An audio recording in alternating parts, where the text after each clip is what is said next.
Las iglesias son los edificios en los cuales un conjunto de personas unidas por la misma fe y la misma doctrina religiosa se reúnen.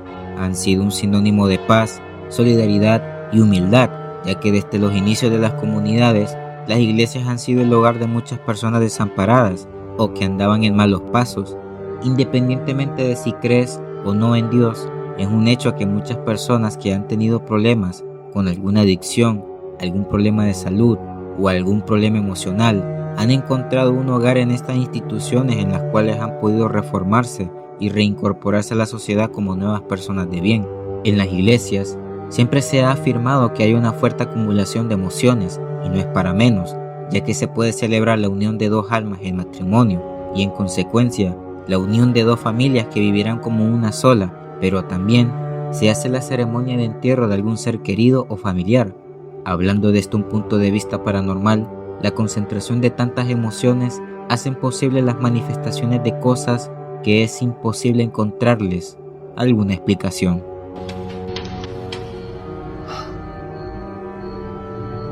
No mames.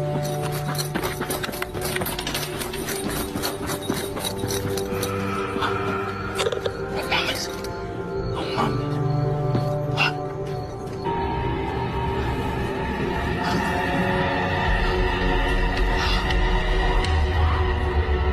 Niña. Hijo.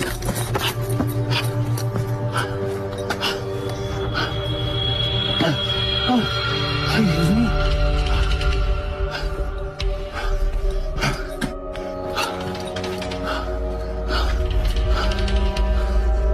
Honduras es un país centroamericano que posee una de las leyendas más interesantes y escabrosas referente a las apariciones paranormales o satánicas en iglesias.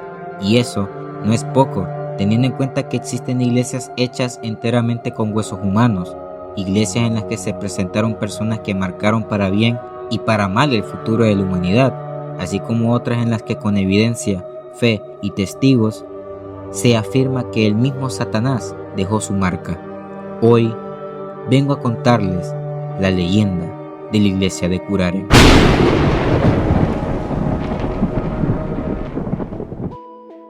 Esta leyenda fue escrita por Pompilio Ortega y narra los hechos que llevaron al diablo a construir la iglesia del pueblo.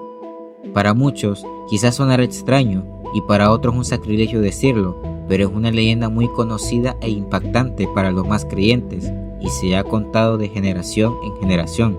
Curaren es un pueblo hermoso cuyo aspecto colonial atrae a las personas que lo visitan, ya que las características europeas que posee le dan un toque histórico y parece haber sido un lugar congelado en el tiempo.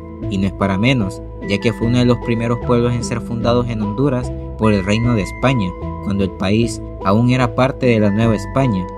Su creación como municipio data del año de 1735. Su nombre es de origen indígena y significa juntos a la tierra de los Colhuas. Los Colhuas eran una tribu nómada que se estableció en el pie del Cerro de la Estrella en el siglo VII. El pueblo estaba constituido por indígenas de otras tribus, lo que significa que Curaren ya estaba constituido como pueblo cuando llegaron los españoles, y estos llegaron a formalizarlo mediante la religión. Los nativos del pueblo se sentían disconformes porque, a pesar de ser un pueblo muy consolidado, no contaban aún con una iglesia. En aquellos tiempos, la iglesia era extremadamente necesaria, ya que esta institución no solo era usada para actividades eclesiásticas, sino también para organizar eventos, implementar leyes, hablar de sus problemas, impuestos, etc. Un día la población decidió reunirse en el centro del pueblo para exigirles a las autoridades la construcción de una iglesia.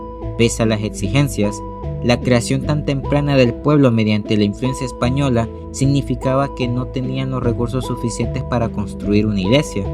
Las autoridades municipales se disculparon, pero el pueblo estaba muy disconforme. El alcalde, junto con el resto de involucrados en el área política, se reunieron por aparte en la municipalidad para discutir con mayor tranquilidad sobre cómo satisfacer una necesidad tan importante de aquella época como lo era el tener una iglesia municipal. Mediante una leyenda que era muy famosa en su momento y que provenía de otro pueblo, se enteraron que el diablo mediante un pacto concedía favores. Uno de los casos más influyentes de aquella época fue el caso del Puente de los Esclavos. Este puente fue construido con el objetivo de enlazar el reino de Cuscatlán de El Salvador con Guatemala. La famosa historia se popularizó debido a que uno de los esclavos que participó en la construcción del puente invocó al diablo para terminar la obra a cambio de entregarle su alma. Sin embargo, las autoridades del pueblo de Curare no sabían la historia completa y asumieron que no habría ningún problema y pensaron que sería fácil tratar con el primero de los ángeles caídos y así conseguir la tan deseada iglesia. Mientras tanto, una anciana los estaba escuchando, pero no le dieron importancia debido a que la anciana era tachada de loca en el pueblo, así que asumieron que aunque los escuchara, ésta ni siquiera les entendería. Las autoridades del pueblo esperaron a que llegara la noche, sacaron todos los objetos asociados con la religión y encendieron un par de velas para proceder con la invocación. El diablo se manifestó en aquel cuarto oscuro y el alcalde municipal escribió una hoja de solicitud de construcción de la iglesia, en el cual el diablo se comprometía a construir la iglesia completa y debía estar terminada antes de las 5 de la mañana, ya que es la hora en la que los gallos empiezan a cantar. En el cristianismo, el gallo es como el anunciador del día, símbolo de la resurrección, la luz y la vuelta de Cristo en el juicio final. Pero resulta que cuando expusieron la hoja, el diablo les exigía algo a cambio, y era entregarle el alma de una cantidad de niños sin bautizar anualmente. Ante esta exigencia, todos los integrantes quedaron fríos, pero ya era demasiado tarde. Lo que habían invocado no se iba a ir con las manos vacías, así que el alcalde no tuvo de otra que firmar aquella hoja con la sangre de sus venas y quemarla en una de las velas. Ambas partes acordaron que los habitantes de Curare abandonarían el pueblo mientras se llevaba a cabo la construcción de la iglesia, ya que no era conveniente que se enteraran de la atrocidad que habían hecho. Los firmantes del pacto decidieron permanecer en el pueblo, vigilando que el trabajo se realizara tal cual y como lo habían acordado, descuidando a la anciana que estaba escuchando todo con la esperanza de que siguiera la orden de abandonar el pueblo cuando el diablo empezara a trabajar. En cuanto empezó la medianoche, comenzaron los trabajos de construcción de la iglesia. Las autoridades quedaron impactados mientras observaban cómo las enormes piedras rodaban de los cerros, escuchaban el ruido de un montón de árboles rompiéndose y escuchaban ruido de muchos obreros que iban y venían, provocando ruidos infernales y produciendo una pestilencia incluso mayor que la putrefacción que produce un cadáver. El diablo supervisaba los trabajos contando los minutos y para ganar tiempo ordenó que se pusieran piedras más grandes en las últimas andanadas y que no se lijara la madera, que solo se cortara para dar la forma necesaria.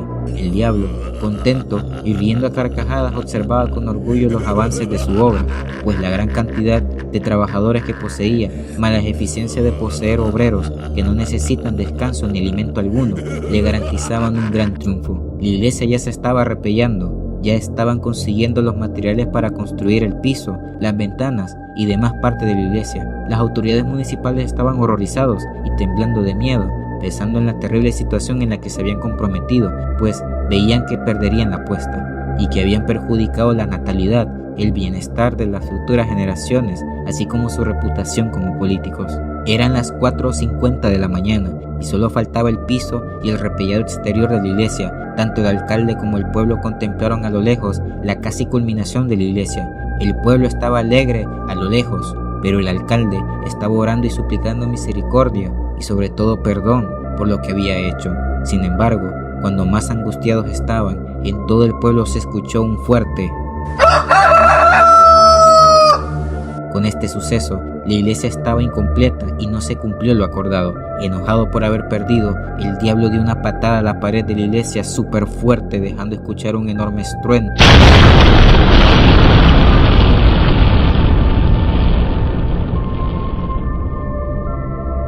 El diablo se lanzó al infierno junto a su legión de ángeles malignos.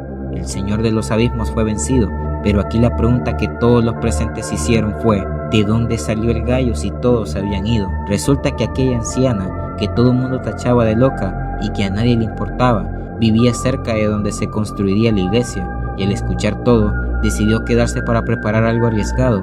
Resulta que con toda la astucia del mundo, escondió un gallo en un cajón y se aseguró de tener a la mano un potente candil. Cuando la anciana vio que comenzaban el repello de las paredes exteriores, encendió el candil, despertando al gallo, y este cantó con toda la fuerza de sus pulmones, venciendo de esta forma al diablo y logrando que el pueblo tuviera su iglesia ya construida. Con el paso del tiempo, los habitantes de Curaren intentaron darle los toques finales a la iglesia, pero por más que repellaban por fuera, las paredes siempre se les caían los materiales. Lo mismo con el piso, cada base de cemento o cerámica se rompía al poco tiempo. Esta es la razón por la que muchas personas que visitan la iglesia de Curaren siempre se preguntan el motivo del repello sin terminar y por qué se colocaron las piedras más grandes en la parte más alta de las paredes de la iglesia. Un dato muy curioso sucedió hace algunos años, fue que un rayo potente cayó en la iglesia de Curaren y casi se quema, en específico la imagen de San Lucas, quien es el santo patrono del pueblo.